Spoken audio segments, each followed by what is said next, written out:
If you feel immediate tension when someone texts, "Can I stop by your house?" This video is for you. Why does something so simple cause anxiety in intelligent people? Why do we prefer a coffee shop over opening our own front door? And more importantly, why does this rejection have nothing to do with being rude or antisocial?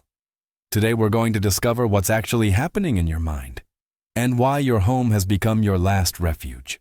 For many intelligent people, home isn't just a place to sleep or store clothes.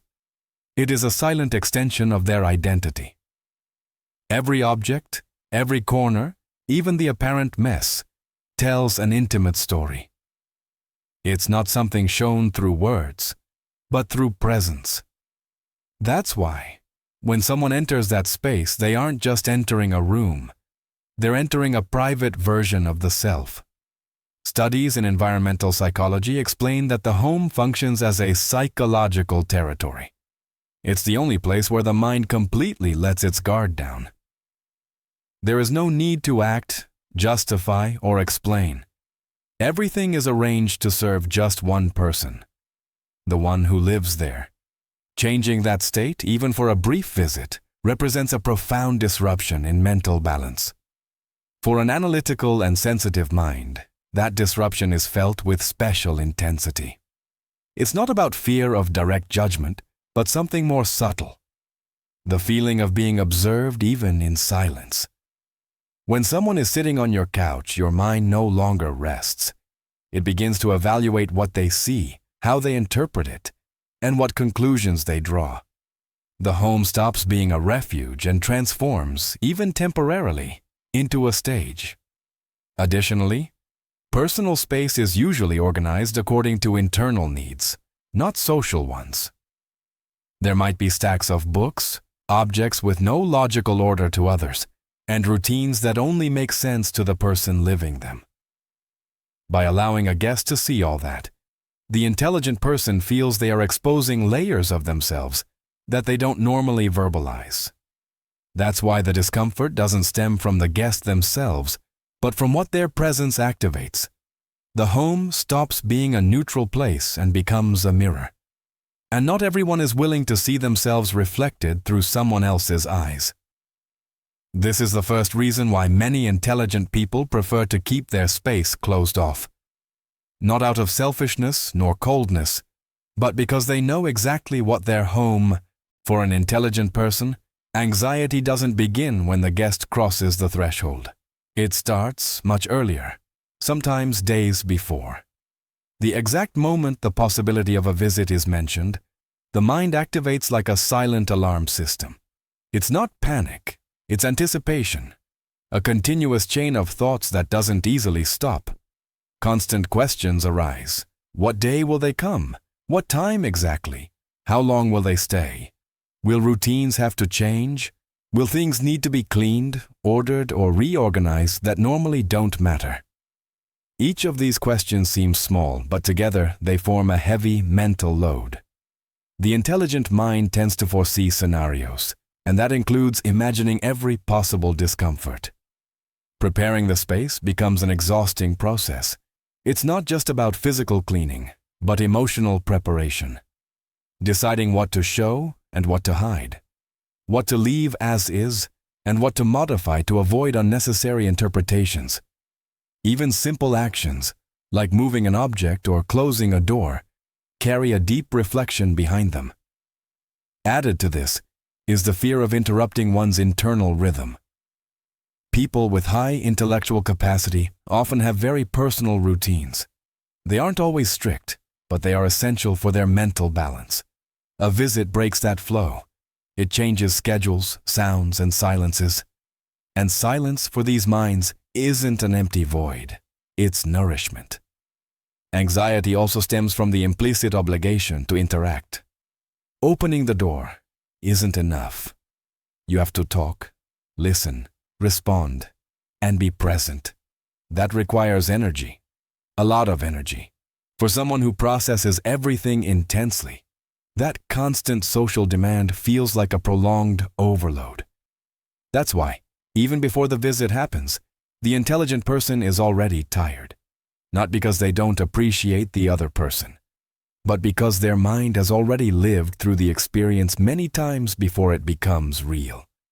And when the day finally arrives, the exhaustion is already there.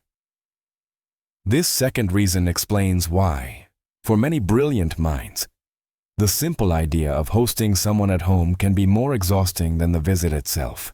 For many highly intelligent people, home is not just a physical location. It is a mental sanctuary. It is the only space where they don't need to explain anything, justify anything, or adapt to anyone.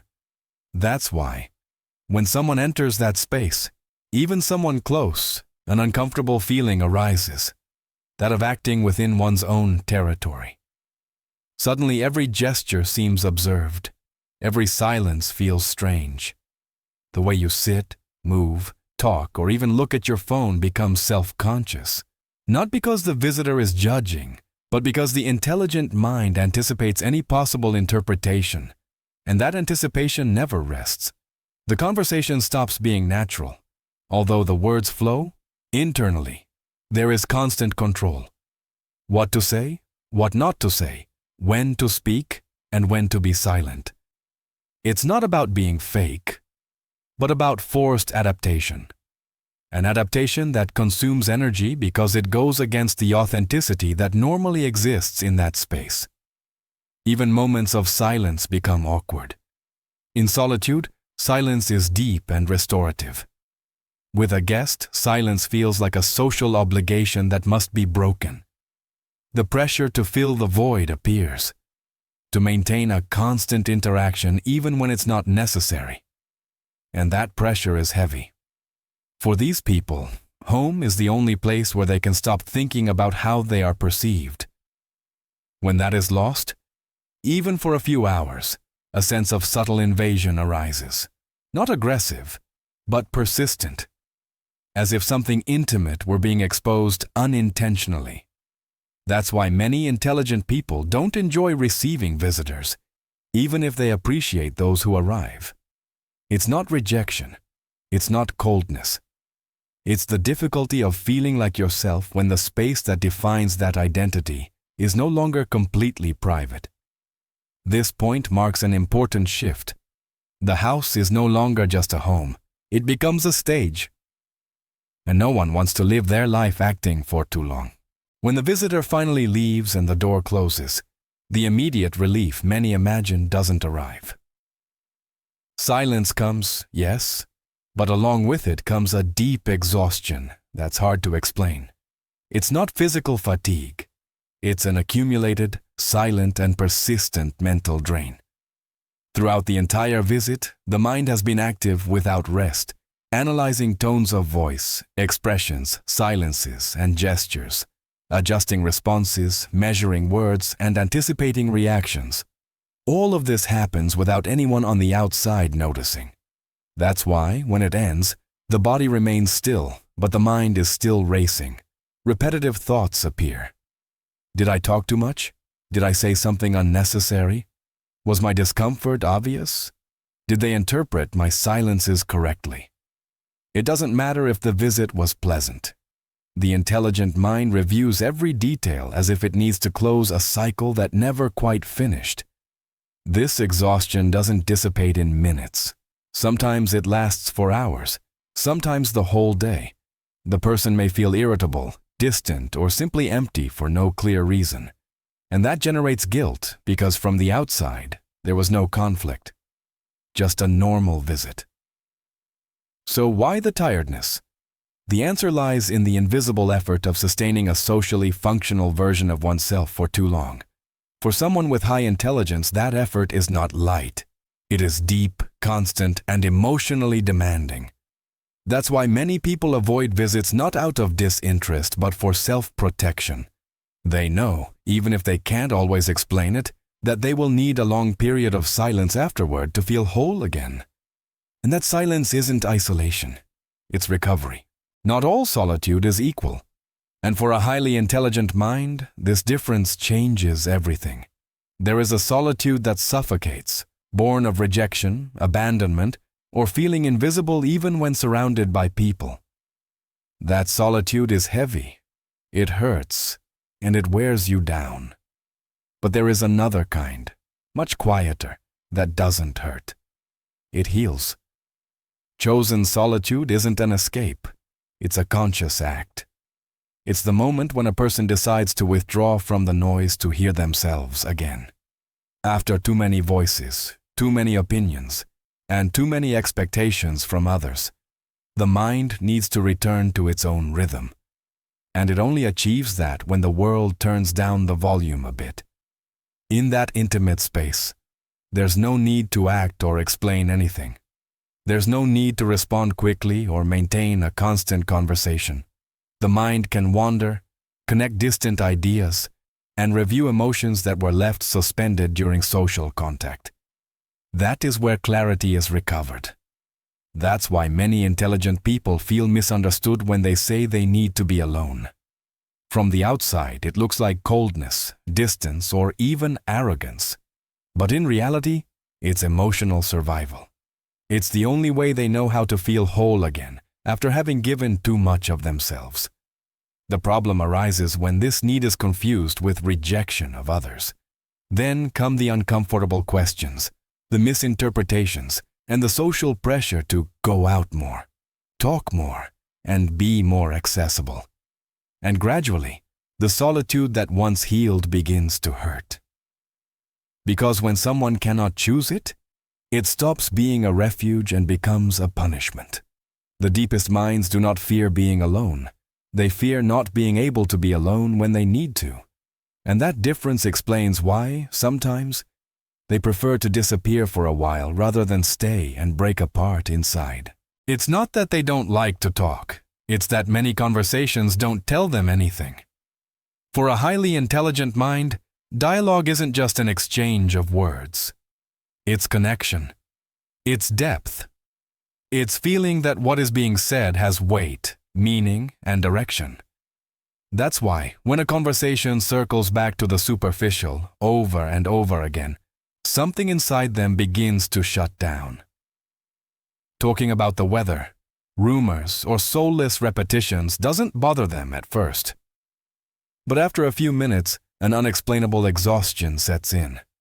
It's not common boredom, it's mental fatigue, as if the mind were wasting energy on something that provides no nourishment.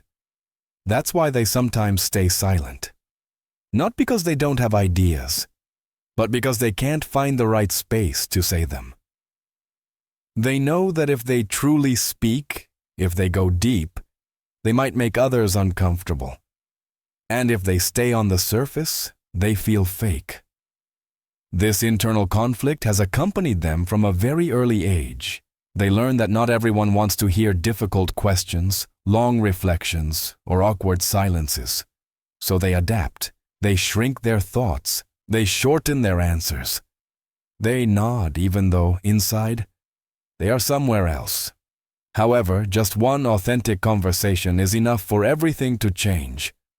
One night, one person, one honest exchange, and suddenly time disappears. Words flow effortlessly. Silence no longer feels heavy. There, they understand they aren't alone. They were just selective. That's why they remember a deep talk for years and forget dozens of social encounters. Because that conversation wasn't noise, it was recognition. And although they may seem distant from the outside, in reality, they are waiting for something very simple and very rare. Someone who isn't afraid to go beneath the surface. They aren't always alone because they have no one. Often, they are alone because they have learned to choose. After years of feeling different, misunderstood, or mentally drained, these people discover something essential. Not all company is good company. And that understanding changes how they relate to the world. They begin to protect their energy with silent discipline. They say yes less often. They cancel plans without long explanations. They withdraw before they feel saturated. From the outside, this can seem like coldness, arrogance, or detachment. But in reality, it's emotional survival. Overthinking has a price. Analyzing every word, every gesture, and every consequence is tiring. And when that mind cannot rest even in the presence of others, the body asks for distance, not as a punishment, but as a refuge. Often, they feel guilty for needing so much space. They wonder if they are too demanding, too sensitive, or too complex. But over time, they understand that it's not about superiority or isolation, but internal coherence. Being surrounded by people but disconnected hurts more than being alone and at peace. That chosen solitude becomes a fertile space. There they think, create, remember, and organize. It is not a void, it is a full silence. A silence where ideas mature and emotions find a name. However, this doesn't mean they give up on human connection. On the contrary, when they choose someone, they do so with profound intensity. They truly listen. They observe with attention. They give of themselves without masks, and that's why, even if their circles are small, their relationships are usually lasting and meaningful.